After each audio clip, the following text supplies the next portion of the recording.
The Prayut show in Buri Ram, the return of old-style politics, this week's big issue in the Bangkok Post.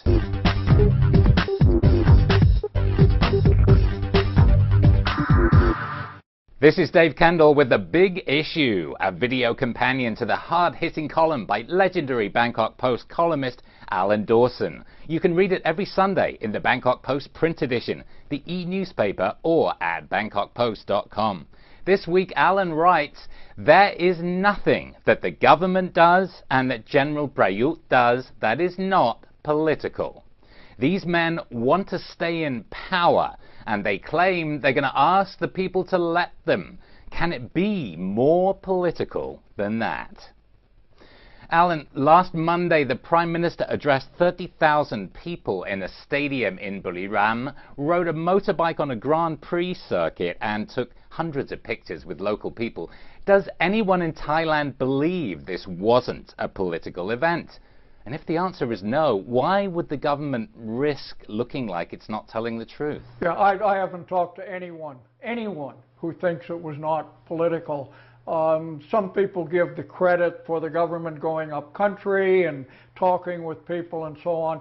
But this was the largest crowd that General Prayut has talked to in his life. And it was arranged, of course, by a political fixer in Buri Ram province. So yes, everybody thinks it's political. The government wants to stay in power.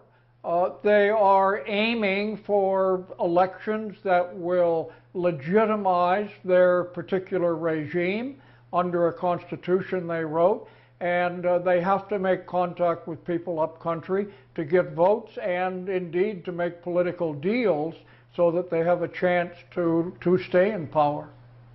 In today's column, you write about this photo of the two empty seats, presumably reserved for Deputy Prime Minister General Prayut and veteran Buri Ram wheeler-dealer politician Ne Win Chidchop, who owns the stadium and organized the rally.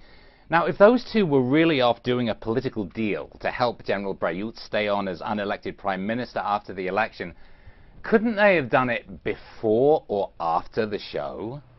Sure. And you know, I have no proof that these people were off doing politics, but they were off doing something. The number one aide of the Prime Minister and the host of the rally and all the events of Monday were both off somewhere. And who knows what they were doing, of course.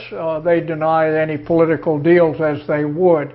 The picture really caught my eye because these are the two men who will decide the future of this regime in that part of the country, the lower northeast. Mr. Ne Win Chidchop is the number one political fixer in the area, even though he is not directly involved in politics any longer. One of the justifications of the 2014 coup was that General Prayut wanted to get rid of the old mafia-style politicians. But a few weeks ago, he apparently did a deal with the Khun Blum clan in Chonburi and is now working with Mr. Ne Win. Has anything changed? What is actually different about Thai politics in 2018? Yeah, probably very little. I personally am reminded here of 18 years ago when Thaksin was coming to power, his first election, and he was saying the same things that General Prayut is saying now. I'm not going to get involved with those warlords. I'm not going to let the provincial powers influence me. I don't want any corruption in my regime. And of course, in the end, he had to go to the old war horses, the old political warlords, and do deals with them.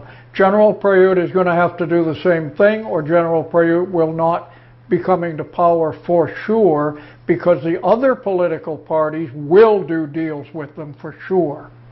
Sounds like politics as usual. Alan Dawson, thanks for joining us. You can read Alan's Big Issue column in the Sunday Bangkok Post print edition, the e-newspaper, or at bangkokpost.com. What do you think about the political situation in Thailand? Leave your comments below or on the BangkokPost.com website. And join us next Sunday for another big issue in the Bangkok Post. I'm Dave Kendall. Have a great week.